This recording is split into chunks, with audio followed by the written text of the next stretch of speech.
In my last video, all about giving yourself permission to spend money, I told a story related to emergency funds. I mentioned I had a $3,000 emergency fund and I kept $3,000 for nearly 10 years. Never lower, never higher. I got extremely comfortable seeing that number every time I logged into my account, to the point where when an emergency did happen, I didn't touch the money. I racked up credit card debt instead. Smart Frankie. Real smart. So I wanted to dive into this a bit more today because it's directly related to a concept I'm going to be highlighting that can help you break through and save more than a number that you feel comfortable with. Today, just one big idea, one takeaway I hope will stick with you and help you understand what holds many people back from actually saving more money. When I first learned about this concept, by the way, it made a lasting impact on me. I said, yep, that sounds like me. It helped me identify a financial problem I didn't realize I had. And now I know how to overcome it. Just understanding the big idea called the financial thermostat is likely to give you an aha light bulb moment as well. Or so I hope. By the end of today's video, you'll understand the financial thermostat and how to crank up the dial permanently. The lesson will hopefully help you stay positive and motivated on your financial journey.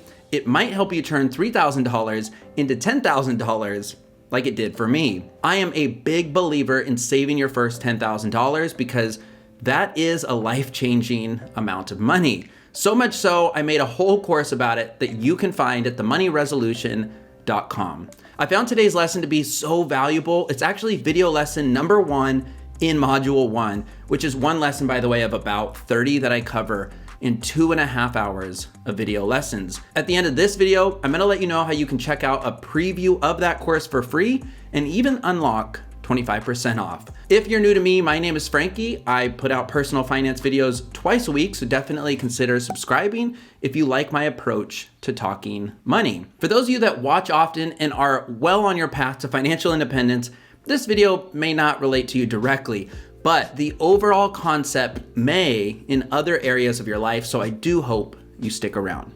Now, first, let's start with some questions for you. What's the point of making money? To do what with it? Is it to spend it? Is it to save it? Now, if you know me, I'm guessing you're thinking I'm gonna say the latter, to save it, but I'm not. The point of money is freedom, choice, opportunity. I don't look at money as a means to becoming rich monetarily. I look at it as becoming time rich. Money is a tool that allows you to do what you want, when you want, with who you want to do it with. That's how I define financial freedom. Those of us seeking financial independence and even early retirement are actually seeking financial freedom. Freedom of choice in life. Work, don't work. Travel, start a business. It's all up to you. That's what making money and saving money is all about. Freedom is my big why of money and saving it. It's why I aim to save and invest half of my income as a goal. If you don't find a way to break through and increase your savings rate, increase how much you invest, it's going to be very difficult to experience a life of financial freedom. Your bank account is a representation of your freedom. And that might sound a little bit extreme, but it's absolutely true. So, how do we increase our savings? Increase our freedom? That's where this idea of the financial thermostat comes into play. Credit where credit is due, by the way. I first heard about this idea from Rob Dial's podcast, The Mindset Mentor. Rob puts out a 15-minute or so episode daily, and it has quickly become a go-to for me. It's not usually about money, but I do find it extremely motivating, which you can apply to any area of your life. Anyway, most people, I guess probably all people, have a thermostat in their house. The purpose is to help you regulate the temperature in a room or just throughout the house. A lot of people keep it near 70 degrees, give or take a couple of degrees, but we'll call it 70. Now, when it gets too far away from 70 degrees, let's say 65 degrees, the heat will click back on and bring it back to 70 degrees. At 75 degrees, click, the AC might turn on until it gets back to 70. You also have a financial thermostat, and this is exactly how your financial thermostat works. Take a moment and think about this.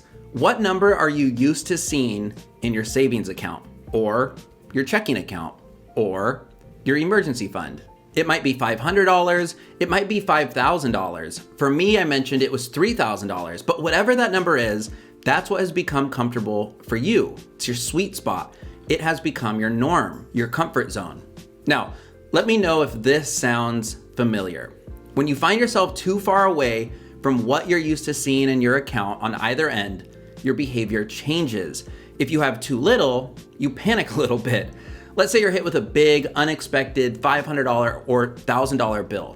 Uh-oh, holy crap, I gotta fix this. How do I recoup or replace those funds? So you think about your recent behavior and you determine a path to get back on track. You cut out fast food, you make your own coffee daily, you work a few extra hours of overtime, you might say no to happy hour because you remember last time, happy hour actually led to another bar after, and then eating out and a $100 total tab. So you likely either work extra or you cut back. Now in a month or so, you get back to where you were.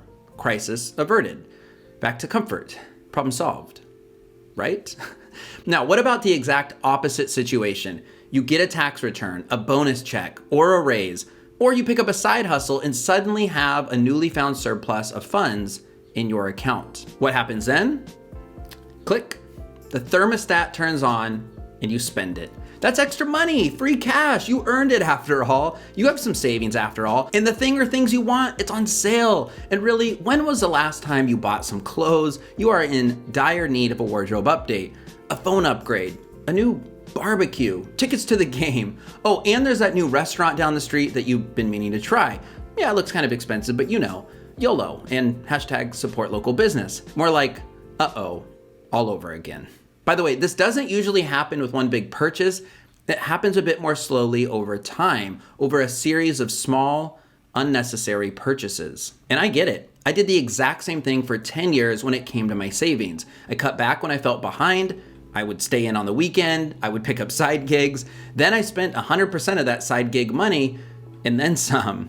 But at least I had $3,000, right? I bet a decent percentage of you watching this have been sitting right around the same amount for the last year in your savings or emergency fund, maybe 5 years, maybe 10 years, 15 years, or more. And now you know why. It's because you have a financial thermostat. It's not conscious, it's subconscious. It's what you know. It's what feels comfortable. So that's the big idea here. It's recognizing your comfort zone when it comes to money saved, whether it's your main savings or your emergency fund. For some, just understanding this idea and internalizing it could be enough to help you break through and save more, to resist letting lifestyle creep kick in, to make better decisions day in and day out. Others of you, you might be thinking, okay, great.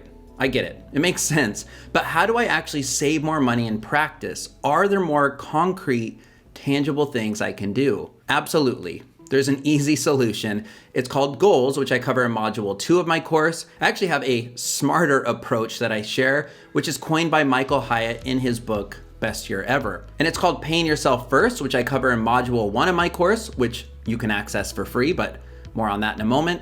And it's called Systems.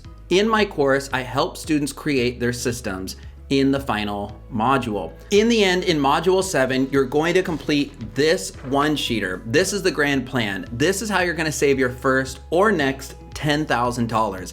How you're going to break through and get comfortable with only increasing your savings. Money mentality and an abundance mindset is a big part of that. That's module 1, which you can view for free, but I'll also cover goals, like I said, setting up your financial foundation, tools and resources to help you discover quick wins, sometimes automatically, frugal living tips, putting your savings on autopilot so you can turn up the heat, and so much more. Everything you see on screen now is all my outline planning for the course. I poured dozens upon dozens of hours into this, tons of research. I made sure it's super down to earth, practical, and evergreen. It's my financial savings philosophy that I've nailed down after obsessively turning my financial life around in 1 year and spending years writing books and making nearly 150 of these YouTube videos. Now, I usually mention my course briefly in videos because I really hate pushing it or trying to sell it, but deep down, I do believe in it and I stand behind it completely. I love the idea of doing more than just giving weekly tips and sharing stories here on the channel. I really want to help people achieve a specific outcome. in this case, saving $10,000, what I believe again to be a life-changing amount of money. So today I just wanted to share this one lesson to give you hopefully a sense of what my course is like and hopefully help you see how it might help you overall. Plus, like I said, you can get a free preview of the course at themoneyresolution.com. Click on the blue banner on top or check out the link I'm going to pin in the top of the comments and in the description down below. It's around 35 minutes of video lessons from me, and I'm gonna send you the first 2 pages of the 15-page notebook that the course comes with. Oh, and that preview page has a code for 25% off. It's just code preview25 if you do decide to make a bigger time and financial commitment and invest in yourself.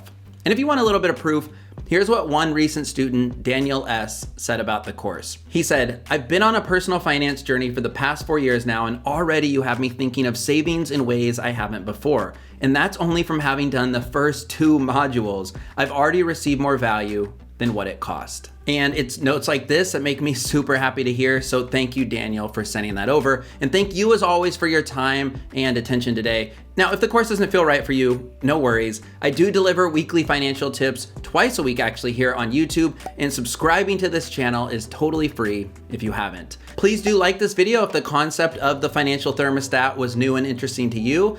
Let me know any thoughts or questions that you have on this one big idea or just anything about the course. And you can always get in touch with me directly via email at frankie@themoneyresolution.com.